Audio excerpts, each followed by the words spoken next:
la oposición de don Francisco y Madero. El coahuilense Francisco I. Madero lanza un llamado al pueblo de México a levantarse en armas el 20 de noviembre de 1910 en contra de la dictadura de Porfirio Díaz. Después de una difícil campaña como candidato a la presidencia de la República por el Partido Nacional Antirreeleccionista, Francisco I. Madero es arrestado el mes de junio en Monterrey y encarcelado en San Luis Potosí. 4 meses después, y ya pasados los fastuosos festejos del centenario de la independencia de México, el 6 de octubre, Madero escapa de San Luis Potosí y se refugia en San Antonio, Texas, desde donde emite el Plan de San Luis.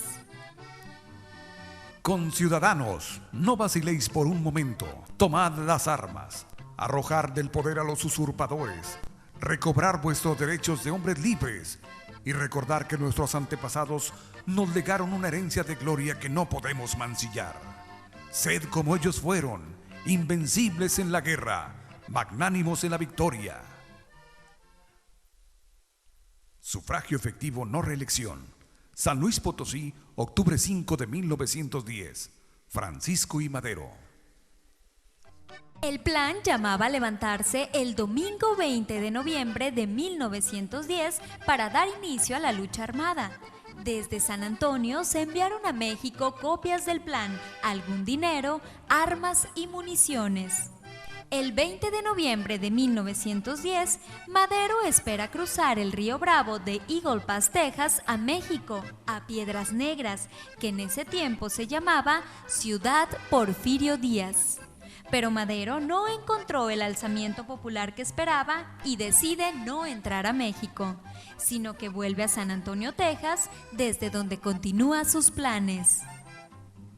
James Krillman era un periodista canadiense que en enero de 1908 realizó una entrevista al presidente Porfirio Díaz. Después de su publicación, esta fue traducida y publicada en México. En la entrevista, Porfirio Díaz decía que en las elecciones de 1910 sería nuevamente candidato para reelegirse por última ocasión. Pero también daba la bienvenida a cualquier grupo opositor que quisiera competir, a quienes no veía como un mal, sino como un bien para establecer la democracia en México. También ese mismo año, 1908, Francisco I. Madero, desde su casa de San Pedro de las Colonias, Coahuila, publicó su libro titulado La sucesión presidencial de 1910. El levantamiento proclamado por Madero se va dando en diferentes puntos del país. En el norte, Pascual Orozco y Pancho Villa empezaron a asaltar las guarniciones gubernamentales. Y en el estado de Morelos, Emiliano Zapata empezó una campaña contra los caciques del sur. Finalmente el movimiento toma fuerza en Ciudad Juárez, Chihuahua, y Madero se proclama presidente provisional llegando a arreglos con la presidencia de la República. Porfirio Díaz abandona el país a fines de mayo en el barco alemán Ipiranga para irse a vivir a París. Es entonces cuando Francisco I. Madero entra triunfante a México, ahora sí por Piedras Negras, ciudad que recupera su nombre original. Se le hacen fiestas a su paso por Monclova, Torreón y así hasta llegar a la Ciudad de México el 7 de junio de 1911, al grito de ¡Viva Madero! Ya en la Ciudad de México se convoca a una nueva elección en la cual Madero triunfa ampliamente y toma protesta como presidente constitucional de la República el 6 de noviembre de 1911, llevando como vicepresidente a José María Pino Suárez. La familia Madero había llegado a Coahuila a principios del siglo XVIII, estableciéndose en Parras, acumulando una sólida riqueza a través de un trabajo industrial y agrícola en una época porfiriana. Los Madero gozaban de las mejores relaciones con el régimen. Francisco Ignacio estudió en París y de ella seguramente trajo nuevas ideas liberales y de democracia para aplicarlas en la nación mexicana.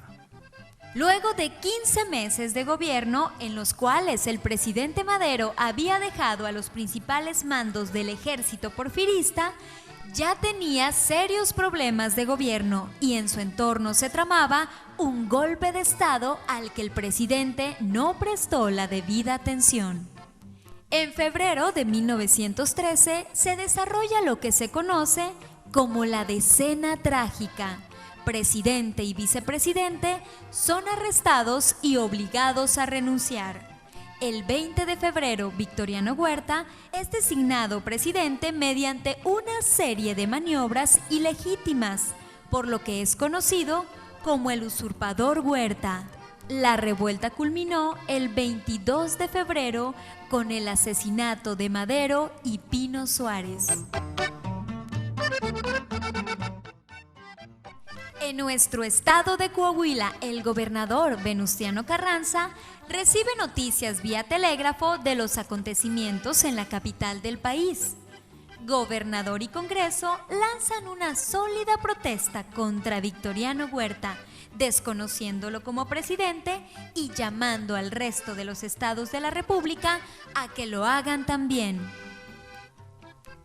El 22º Congreso Constitucional del Estado Libre, Independiente y Soberano de Coahuila de Zaragoza, con el decreto número 1421, artículo primero, se desconoce al general Victoriano Huerta en su carácter de jefe del Poder Ejecutivo de la República, que dice él le fue conferido por el Senado, y se desconocen también todos los actos y disposiciones que dicte con ese carácter. El día 22 de febrero de 1913, el gobernador de Coahuila, don Venustiano Carranza, y un pequeño ejército se despedían de Saltillo para no volver jamás, como no fuera, con el laurel de la victoria. El clarín de guerra resonó bélicamente ordenando la marcha.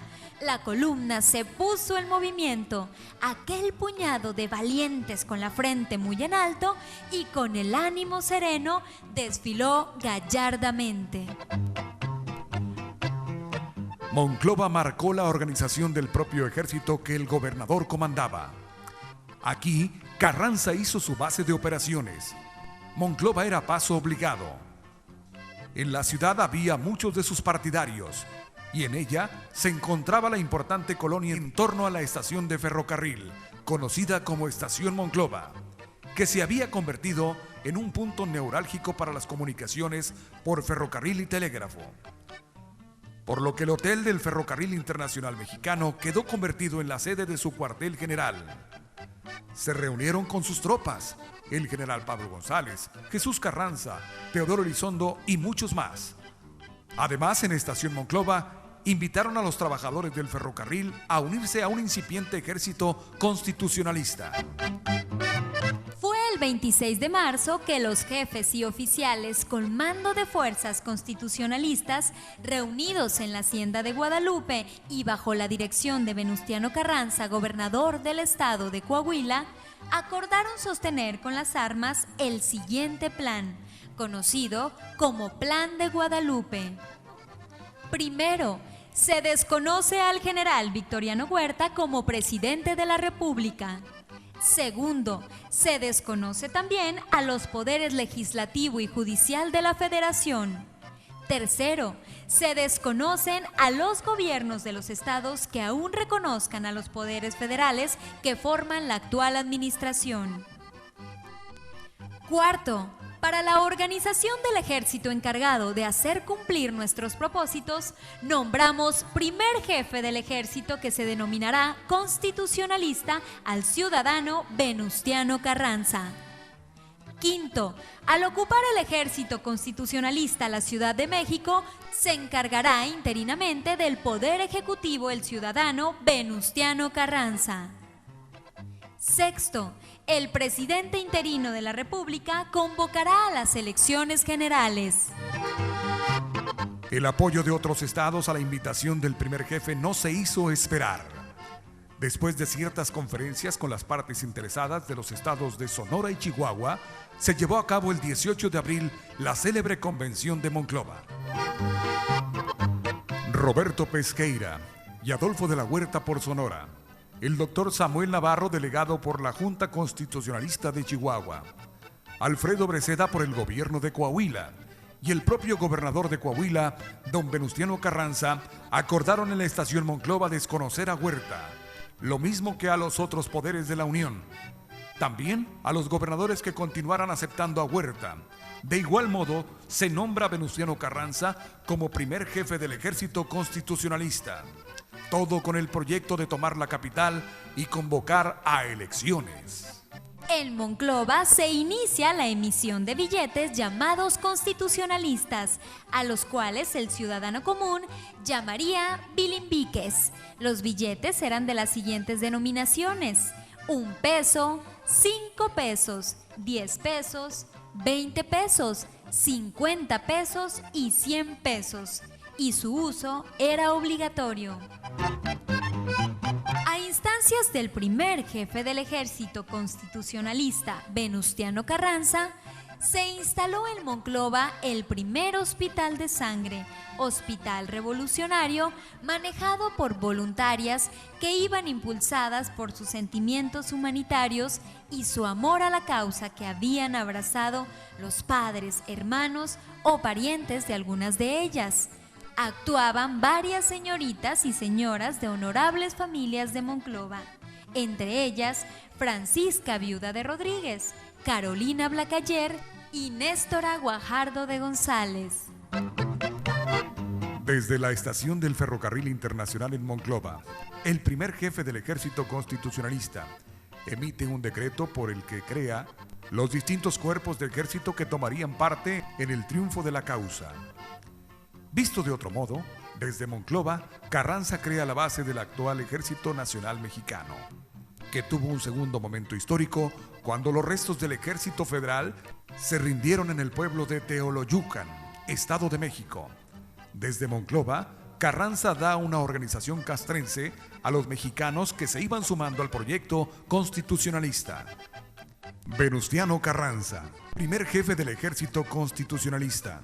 A todos los habitantes de la República, sabed. Artículo primero. Para la organización y operaciones del Ejército Constitucionalista, se crean 7 cuerpos de ejército que se denominarán: Cuerpo de Ejército del Noroeste, Cuerpo de Ejército del Noreste, Cuerpo de Ejército de Oriente, Cuerpo de Ejército de Occidente, Cuerpo de Ejército del Centro, Cuerpo de Ejército del Sur y Cuerpo de Ejército del Sureste. Por tanto, mando se imprima, publique y circule y se le dé el debido cumplimiento. Dado en el cuartel general en Monclova a los 4 días del mes de julio de 1913.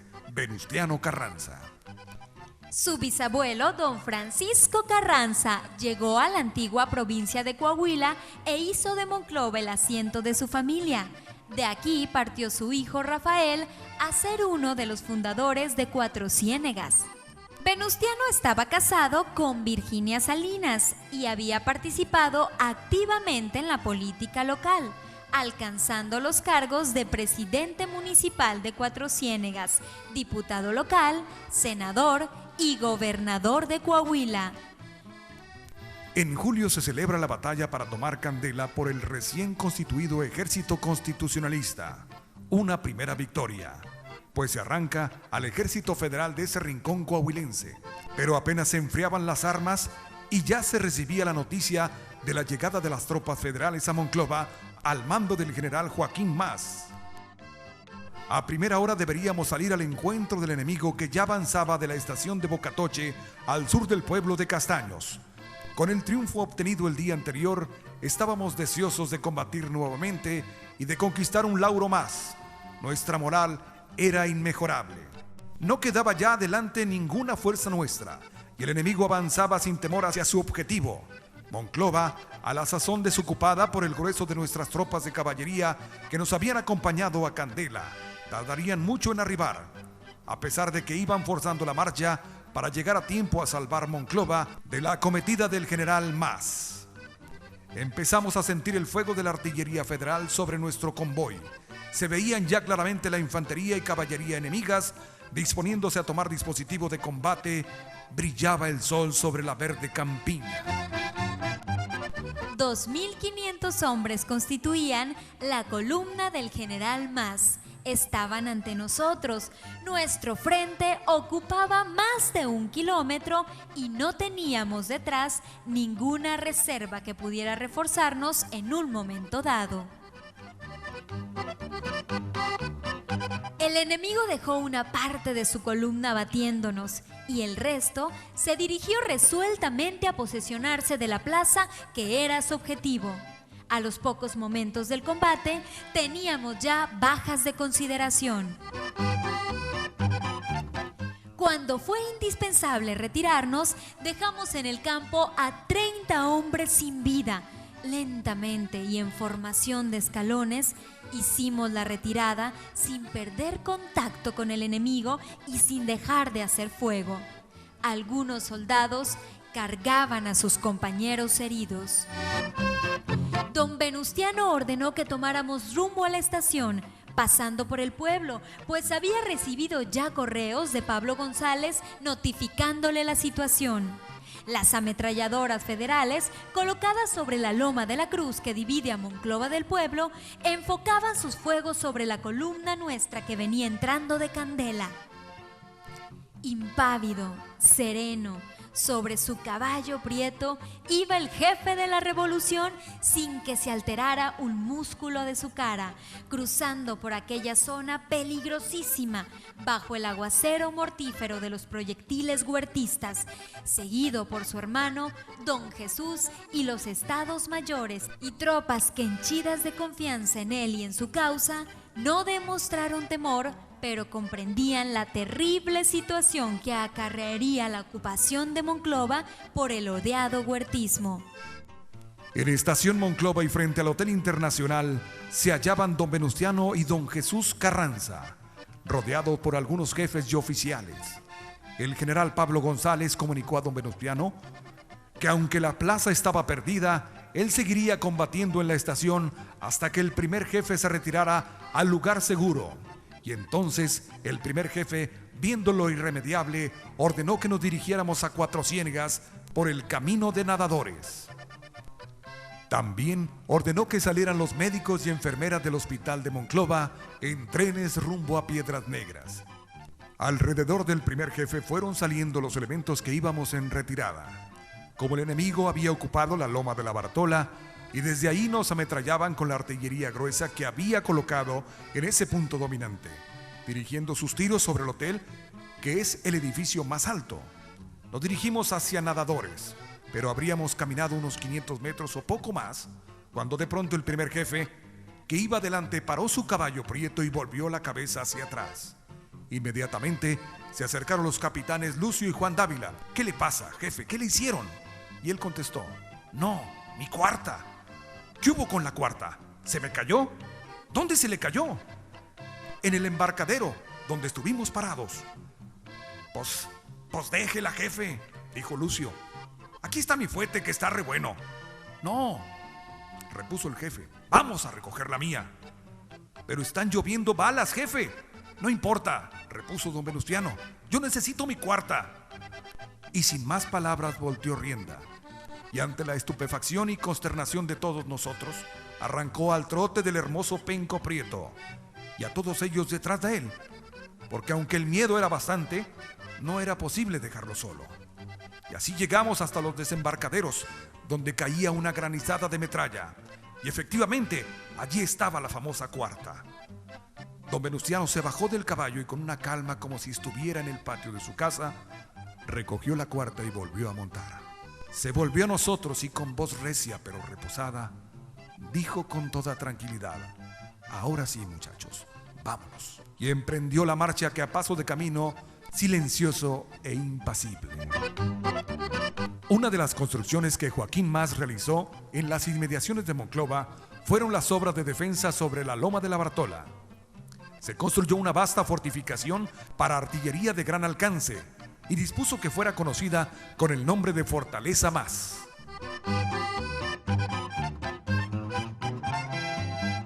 Para marzo de 1914 se libraba en Monclova el feroz combate entre las fuerzas de la legalidad al mando de Francisco Murguía y Cesario Castro contra los reductores huertistas. Un edificio de la ciudad jugó desde épocas remotas una posición estratégica de defensa, la ermita, situada en la cima de la loma del mismo nombre. Contaba con una ubicación excepcional. Los ataques de la fuerza constitucionalista se intensifican. Poco después, entra en contacto con las fuerzas del general Francisco Murguía y logran concertar un plan para atacar la plaza de Monclova. El 10 de marzo, a las primeras luces del día, la columna del general Francisco Murguía atacó con furia las fortificaciones enemigas del barrio España por el norte y la fábrica La Buena Fe por el sur. Para las 10 de esa misma mañana, el mayor Benjamín Garza, al frente de 2 escuadrones, se había apoderado de toda la parte sur y centro de la ciudad, echando a vuelo las campanas de la parroquia, quedando en poder del enemigo el baluarte de la ermita de Zapopan, donde se iba reconcentrando los huertistas de los diversos fortines que iban cayendo en poder de Murguía.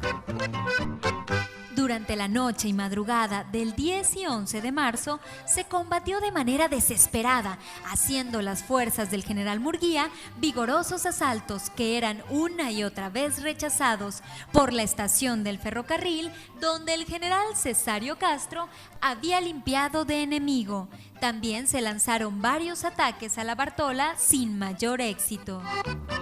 Después del mediodía del día 11, contingentes federales procedentes de Saltillo y Monterrey desembarcan a la altura de Estación Fierro, 9 kilómetros al sur de Estación Monclova, reforzando a los federales, tomando de lado a la columna del general Cesario Castro y obligándolo a replegarse rumbo a San Buenaventura, donde se combatió de manera encarnizada.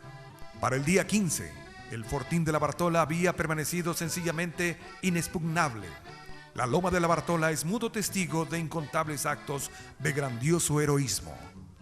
Durante los próximos 5 años, Monclova y la región seguirían viviendo y padeciendo los estragos del paso de contingentes armados, villistas unos y carrancistas otros. La recuperación de la plaza de Monclova, como en otras ocasiones, solo sería transitoria. El triunfo estaba con algunos meses de distancia.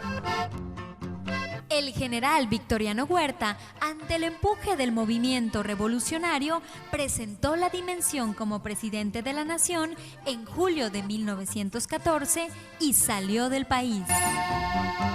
La Convención de Aguascalientes fue una reunión convocada el 1 de octubre de 1914 por Venustiano Carranza, primer jefe del ejército constitucionalista. Pero la convención eligió al general también coahuilense Eulalio Gutiérrez como el presidente de la República y nombró a Villa jefe del ejército convencionista, que se enfrentó por las armas con los constitucionalistas de Carranza. La autoridad de Carranza como primer jefe fue cuestionada por la Convención de Aguascalientes, por lo que se retiró a Veracruz, en donde estableció su gobierno y planeó la ofensiva en contra de Zapata y Villa. Expidió disposiciones agrarias, fiscales, laborales, judiciales y en materia de recursos petrolíferos y mineros. Instituyó el municipio libre, legalizó el divorcio, estableció la jornada máxima de trabajo y el salario mínimo. En 1915, Obregón derrotó al villismo. Venustiano Carranza regresó a la capital del país y convocó al Congreso Constituyente, que elaboró la nueva Constitución el 5 de febrero de 1917 y le eligió como presidente, tomando protesta como presidente constitucional de la República Mexicana el 1 de mayo de 1917. El presidente Carranza es asesinado en Tlaxcalantongo, Puebla, en mayo de 1920. Nuestro estado, Coahuila de Zaragoza, ofreció a la revolución a 2 de sus más grandes hijos, Francisco I. Madero y Venustiano Carranza, cuyos ideales no murieron con las balas revolucionarias, sino que viven en nuestra democracia y en nuestra Constitución mexicana.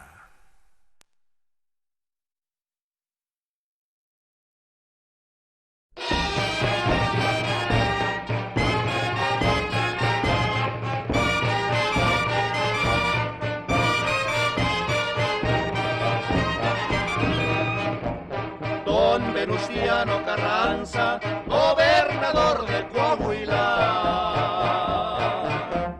por defender la razón, trae en peligro su vida. ese estado de Coahuila dicen que le pertenece. Se levantó a defenderle en 1913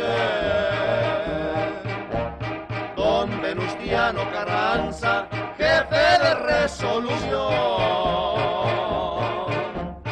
Lo eligen por hombre honrado y paz dará la nación.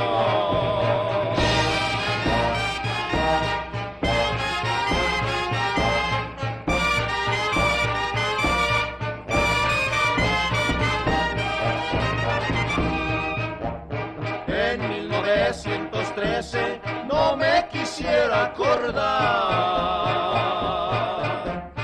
en ese puerto del Carmen comenzaron a pelear.